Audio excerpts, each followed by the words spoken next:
Imagine a world at the peak of its power, a civilization glittering with gold, art, and influence.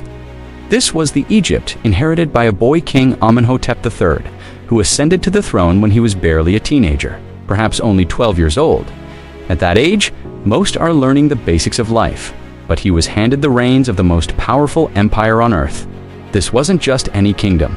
It was a legacy of conquerors, a nation forged in battle by his predecessors. The expectation was clear: continue the tradition of military might, expand the borders, and rule with an iron fist. But Amenhotep III had a different vision. He saw a different path to greatness, one not paved with the blood of conquest, but built with stone, gold, and diplomacy.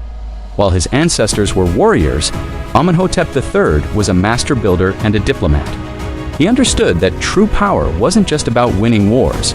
It was about creating a culture so magnificent, so prosperous, that others would seek its favor rather than challenge its might. His reign ushered in an unparalleled era of peace and prosperity for Egypt. Instead of dispatching armies, he dispatched envoys. He engaged in a complex web of international relations, marrying foreign princesses to secure alliances and exchanging lavish gifts with the kings of Babylon, Mitanni, and Assyria. These weren't just political maneuvers, they were calculated moves to create a stable world where Egypt could flourish. The wealth that would have been spent on campaigns was instead poured back into the kingdom, fueling an artistic and architectural revolution, the likes of which the world had never seen. This was a golden age, not just in metaphor, but literally. Gold from the Nubian mines flowed into Egypt like a river, funding his ambitious projects and making his court the most opulent in the ancient world. And oh, what projects they were! Amenhotep III's ambition wasn't just to rule Egypt, but to reshape its very landscape, to leave an indelible mark that would last for millennia. He wasn't just repairing old temples, he was creating new wonders on a scale that dwarfed everything before him. His building program was a testament to his vision and Egypt's incredible wealth. At Karnak, the religious heart of the empire, he added the magnificent third pylon and a new avenue of sphinxes.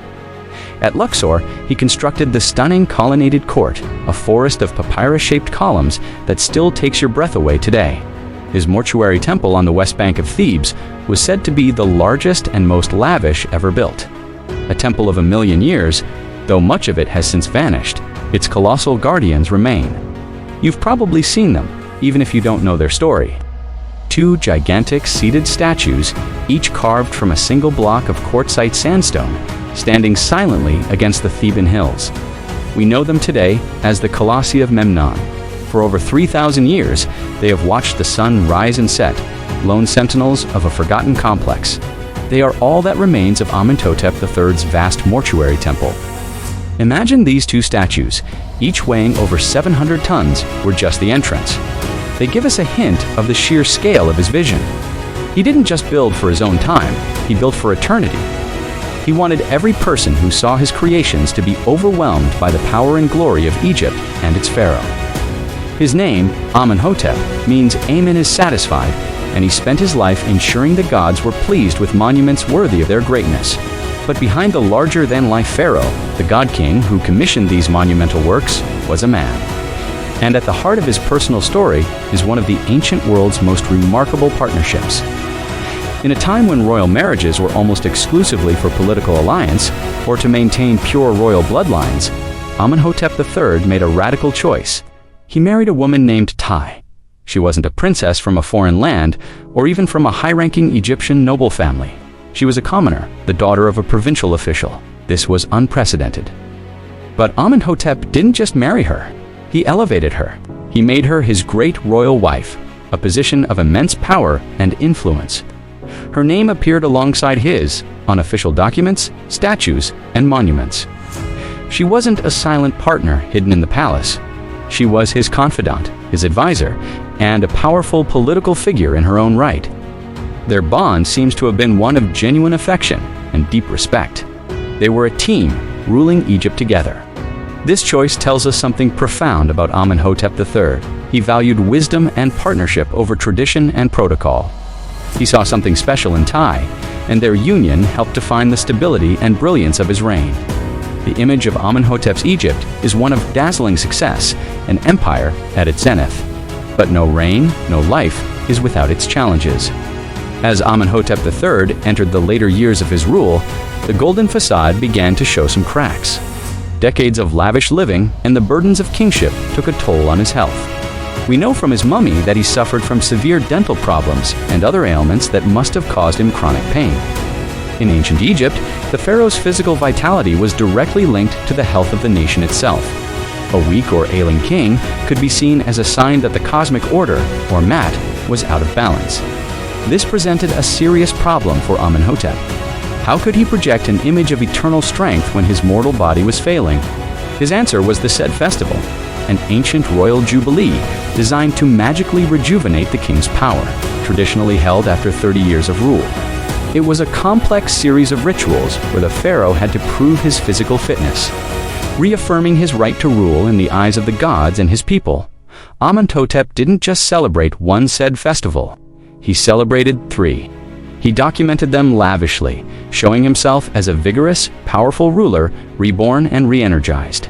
It was a masterful piece of royal propaganda, a way of confronting his own mortality and ensuring that the perception of his divine strength endured, even as his physical strength waned. It shows us that maintaining greatness is as much a challenge as achieving it. It requires adaptation, resilience, and a keen understanding of the power of image and belief. So, what is the ultimate legacy of Amenhotep the Magnificent? It's easy to be awed by the gold, the giant statues, and the sprawling temples, but his story offers a much deeper lesson.